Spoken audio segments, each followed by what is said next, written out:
Hi, and welcome to another episode of Hot Takes with me, the Silver Fox. The wonderful world of wokery has plumbed to new, astounding depths of stupidity. This time over a play in London called Dinner with Groucho, which imagines a meal between T.S. Eliot and Groucho Marx. And the producers felt it necessary to issue a trigger warning on the play. And the reason? Groucho Marx, in the play, smokes a cigar. No, honestly, I kid you not, this is why they've issued the warning. Groucho Marx, you may recall, was very famous for chomping down on cigars. Every film he ever made, he always had a big cigar on the go. He's famous for it. All the pictures show a cigar. Anyone going to see this play knows who Groucho Marx is and knows that Groucho Marx smokes cigars. Also, smoking is not illegal. You know what you're going to see when you go to this play. And they still felt it necessary to put a trigger warning up for the sad snowflakes in the audience who can't handle the fact that a man smokes a cigar.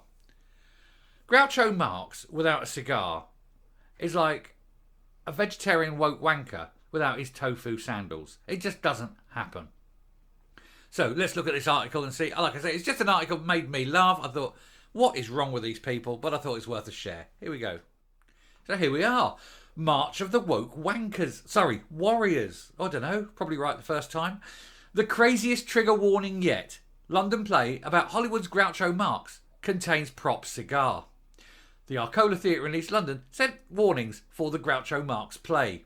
Dinner with Groucho imagines a meeting between Marx and the writer T.S. Eliot. Ticket holders were told, content warning, contains use of haze and prop cigar. So the smoke isn't real. It's just a chemical in the air. It's like a vapour to give the illusion of a blue fug. But that happens, you know, when you're a smoker. You get a blue fug all around you. Smoked 40 a day for 30 years. I know about this thing. Don't smoke now. Very hard. Give up, kids. Don't start.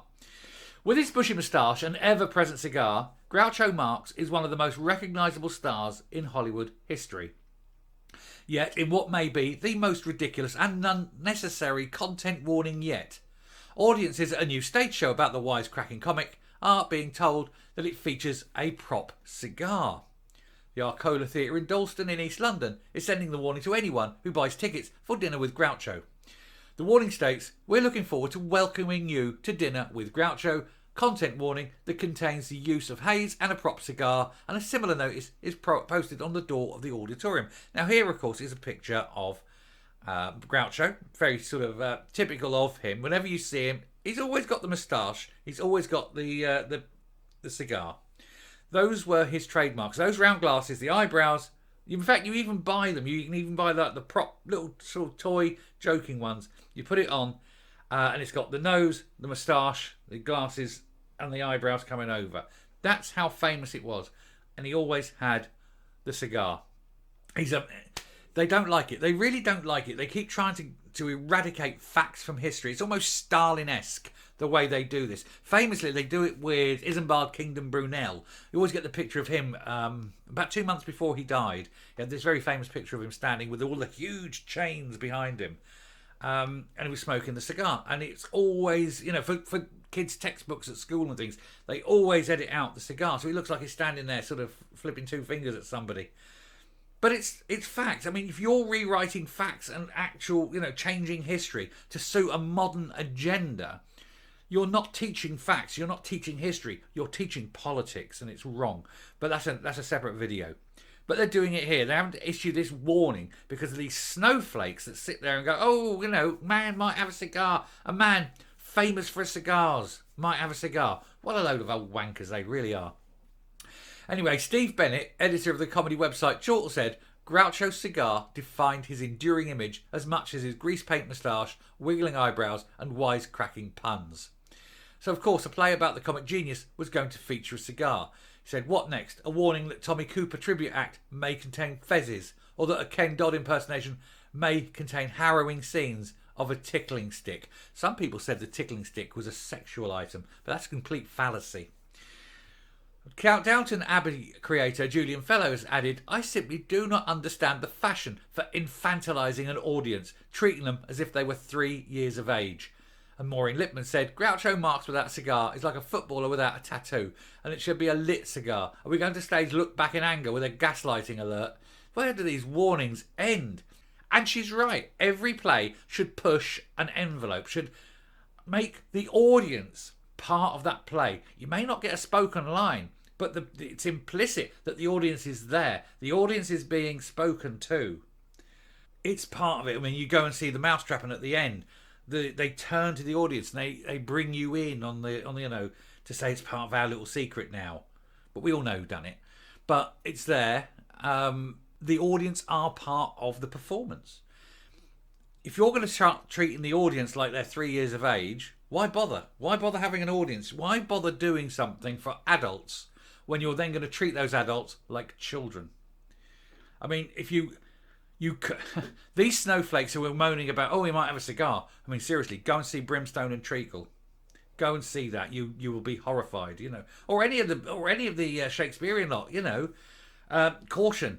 Hamlet may contain spectral scenes, may contain ghosty scenes. It might scare you.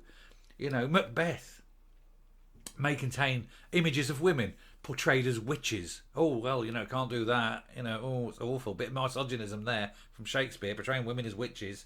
Get over yourselves, you sad bunch of losers. One audience member who attended the show last week reported that several prop cigars are used in the performance, but they're not actually lit. No, this is right. They're not actually cigars. It's just an image of a cigar, something that c'est un pipe, almost, as Magritte would never have said. Dinner with Groucho, which has been written by Irish playwright Frank McGuinness, was inspired by the real-life friendship between Marx and Eliot. As a little side note, in case you didn't know this, towards the end of his life, Groucho Marx had a very deep and emotional relationship with Alice Cooper.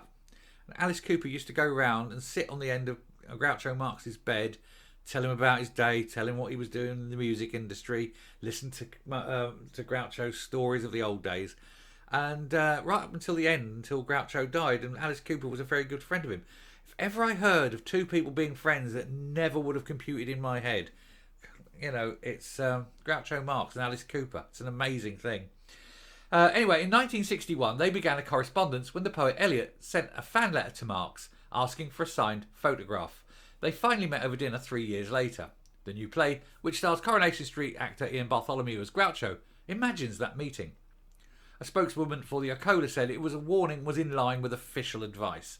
She said the government's health and safety executive recommends that entertaining venues using smoke or haze in productions should print warnings on or with the tickets and post warning notices on the premises. This is because the government and the play, the production are in cahoots with this. But they've all got to treat adults as children. They're infantilizing people. They're saying, oh, look, there might be scary things. We're not going to treat you as an adult who can understand what this is. Because you're all being treated as children. You're no longer individuals with your own mind and the ability to look at a situation and objectively decide what it is.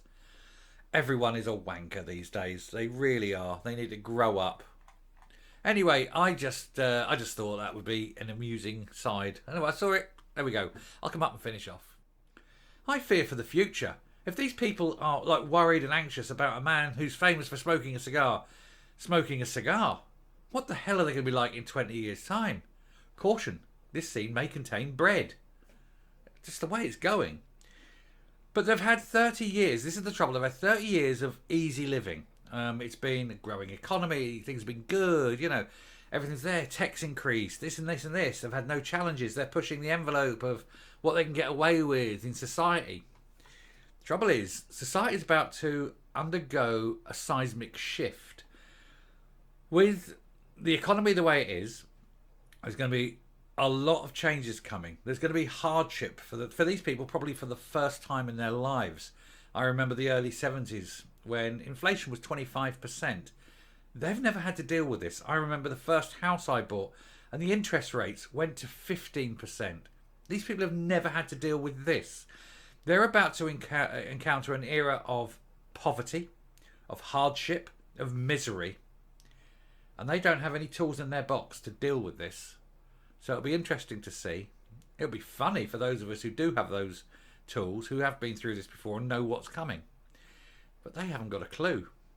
And there'll be a lot less wokery at the end of it. So, you know, we've got to look at one thing. Because wokery is fine when you've got a full stomach and a roof over your head. But you ain't so woke when you're fearful for your job, for your future, or for your, you know, for your personal finances. That all changes. That all goes out the window when you haven't got a job and you're willing to do anything. And you ain't going to ask a boss if he can, you know, bend to your will because you don't quite like this and you've got a little bit of a mental issue about that.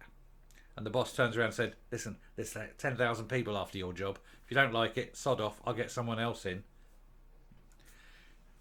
I'm going to laugh. I tell you, I'm truly going to laugh at these people over the next 2-3 years because it is going to be hilarious. Anyway, I'll stop now. Thanks very much for listening. If you like what you're seeing here on the channel, please hit the subscribe button if you haven't already.